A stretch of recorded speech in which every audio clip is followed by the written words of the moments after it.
Hi everyone, I'm Justisa and welcome to Dark History of Sweden. Last week we talked about Vipeholm as an institution. If you haven't seen that one, I recommend that you do. There will be a link up in the corner and at the end of this video. Because today we will talk about the horrific experiments that took place there.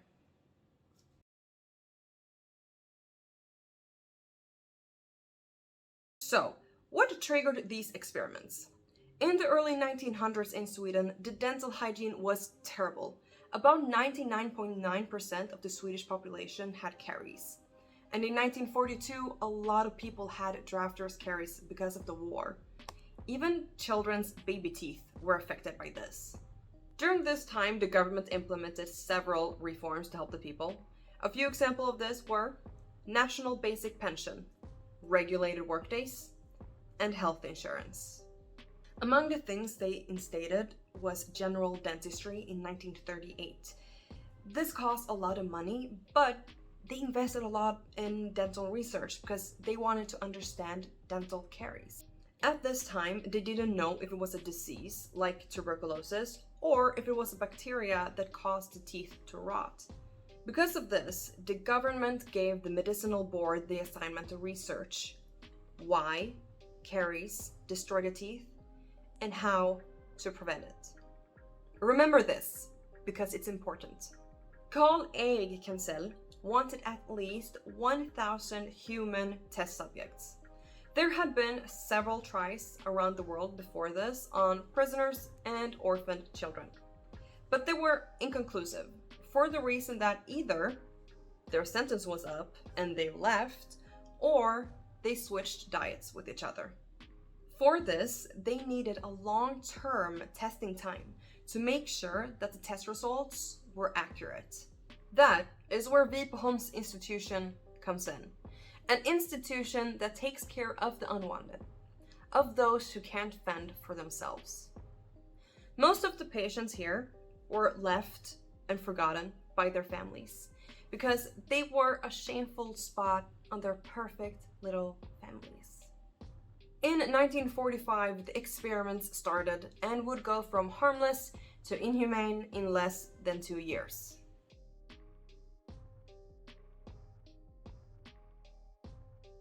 At the time these experiments took place, Sweden had no ethical committee to make sure that these experiments were performed ethically.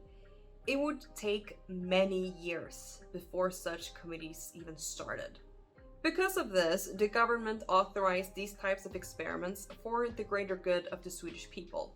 Since there was no one to review what type of experiments that actually took place, they also, besides the carbohydrate experiments, let the medicinal board perform research of involuntary sterilization. The scientists did question what this said about the future of institutions in Sweden.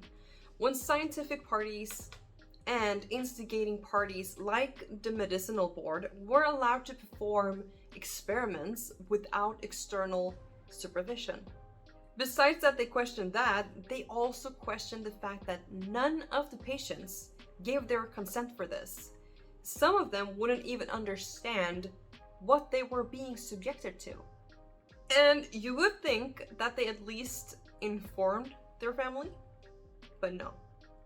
They didn't even reach out to their families to let them know what they were doing and why. No consent from patient or family. But like I said earlier, most of these patients were abandoned. No one would care.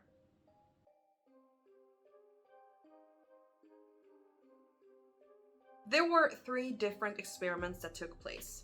2 of them weren't as horrible, and one of them was vitamin-based and the other bread-based. The results from these weren't what they were looking for, so they were never published. But I do want to share a little bit about how they were performed. The vitamin trials. These trials were executed in the sense that they made sure the subjects, the patients, ate 2,800 calories a day with extra vitamin and mineral additions. Even though these made the patients a bit healthier, it didn't make a difference on their dental health.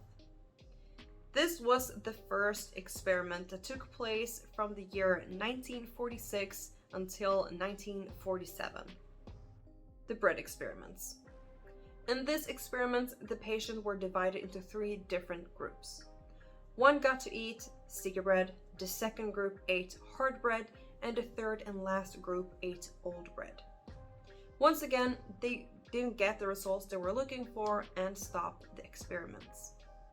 This was the last experiments that they performed during the years of 1953 and 1955.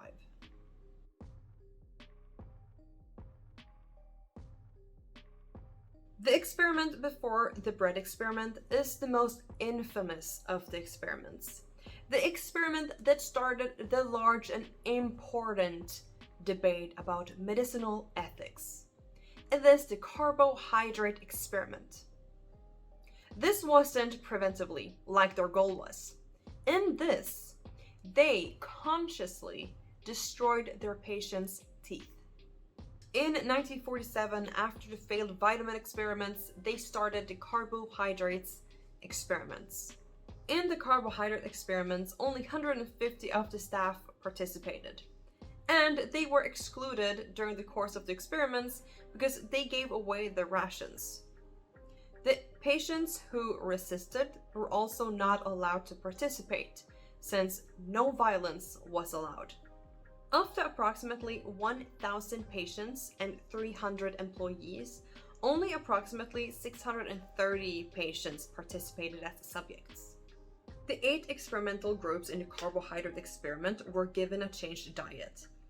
Everyone had to keep their administration of the vitamins that did good, and everyone had a reduced energy content about 1,800 calories a day in the basic diet.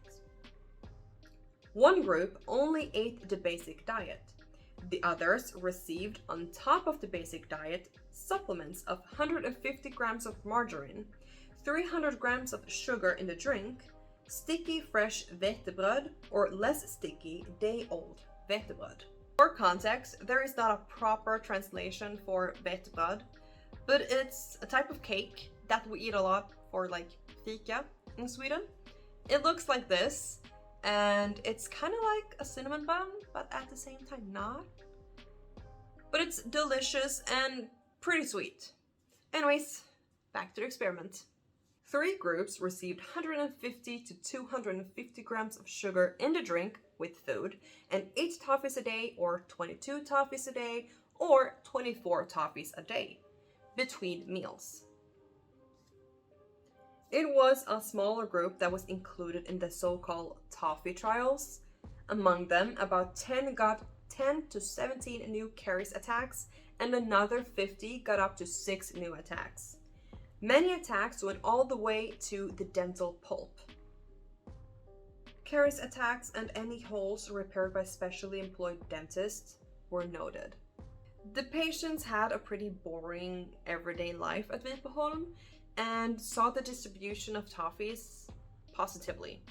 If they got tired of the toffees and threw them away or hid them in furniture or beds, they changed the flavors of the toffee.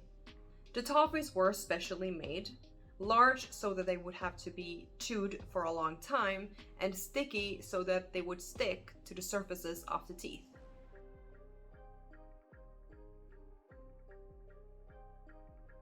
In 1955, the experiments were put to an end, the results were gathered and released. These experiments have helped odontology both in as well as outside of Sweden. 99.9% of the Swedish population don't have a problem with caries anymore. The result helped form an understanding of why we get caries and how to prevent larger problems with it.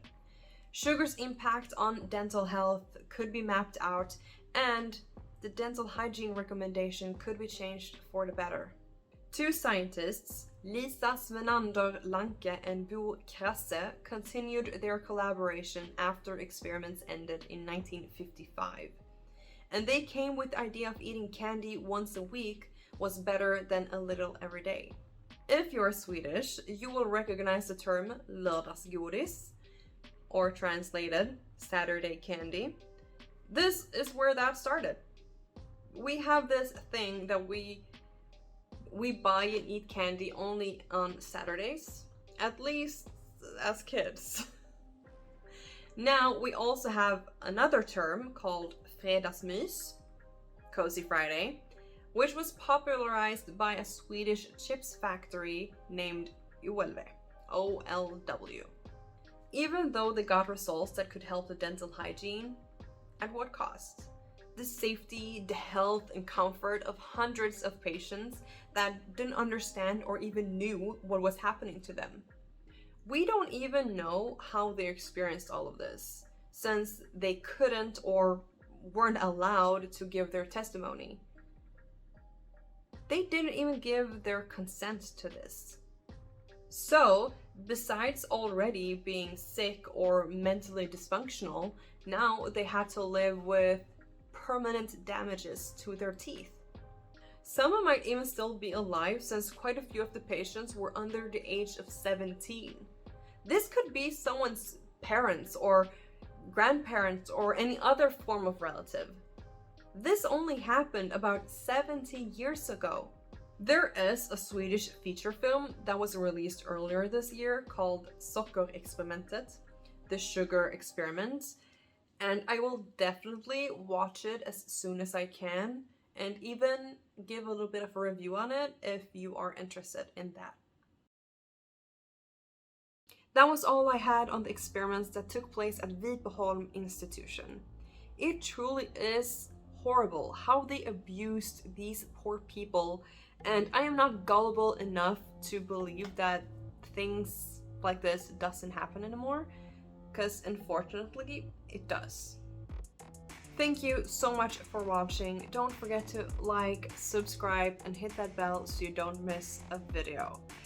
And comment down below if there is something in Swedish history that you want me to cover. Take care of each other and yourself, and I will see you guys in my next video. Bye!